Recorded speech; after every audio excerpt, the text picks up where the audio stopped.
എന്റെ മക്കളെ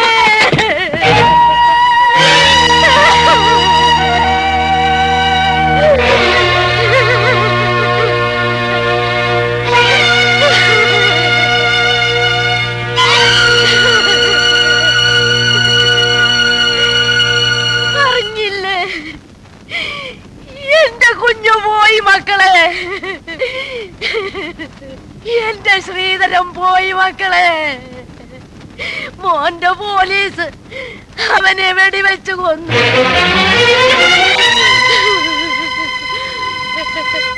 മോന്റെ ഭരണം നന്നായിട്ടുണ്ട്. കഴിഞ്ഞ ഭരണത്തിന് എന്റെ മോന്റെ കൈ മാത്രമേ പോയുള്ളൂ. ഈ ഭരണത്തിന് കുഞ്ഞവന്റെ ജീവനും കൊണ്ടുപോയല്ലോ.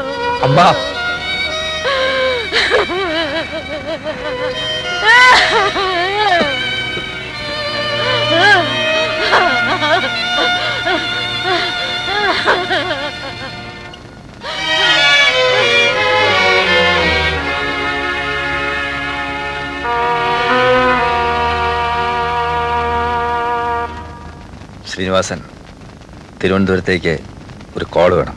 സർ. ഹലോ, PS അല്ലേ? CM ആണ്. സർ. ഞാൻ രാജിവെക്കാൻ തീരുമാനിച്ചു കഴിഞ്ഞു.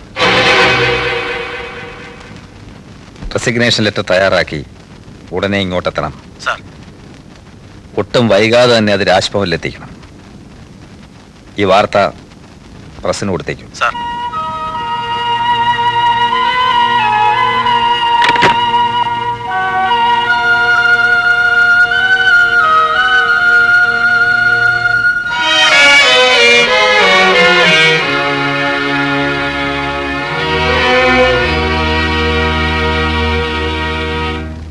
എനിക്ക് എൻ്റെ ശ്രീധരൻ്റെ ശവശരീരം ഒന്ന് കാണണം.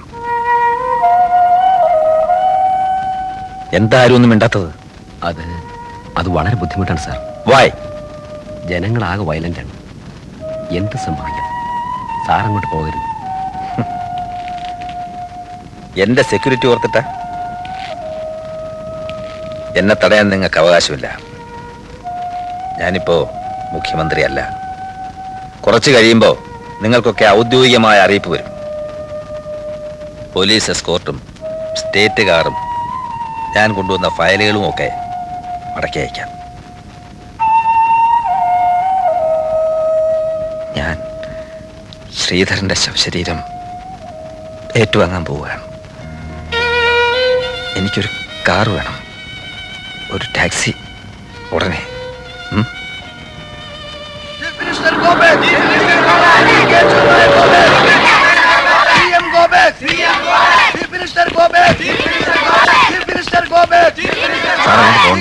ഇത് വളരെ മോശമാണ്.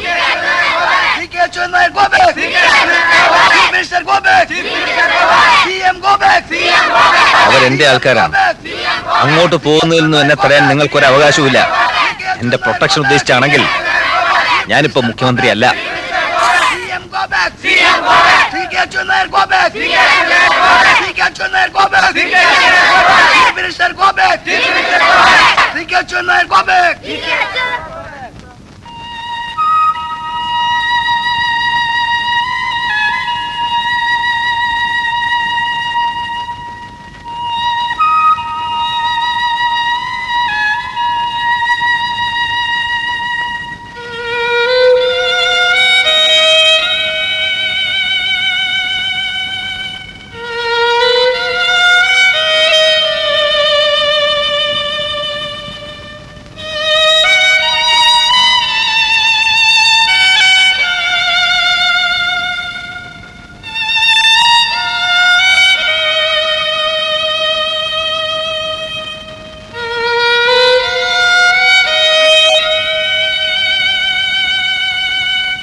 അനിവാര്യമായ വ്യവസ്ഥിതി മാറ്റത്തിന് സമൂഹത്തെ സജ്ജമാക്കാൻ തത്വാധിഷ്ഠിതമല്ലാത്ത രാഷ്ട്രീയ ബന്ധങ്ങൾ നൽകിയ അർത്ഥമില്ലാത്ത അധികാരം വലിച്ചെറിഞ്ഞ് അദ്ദേഹം ജനങ്ങളിലേക്ക് ഇറങ്ങിപ്പോയി.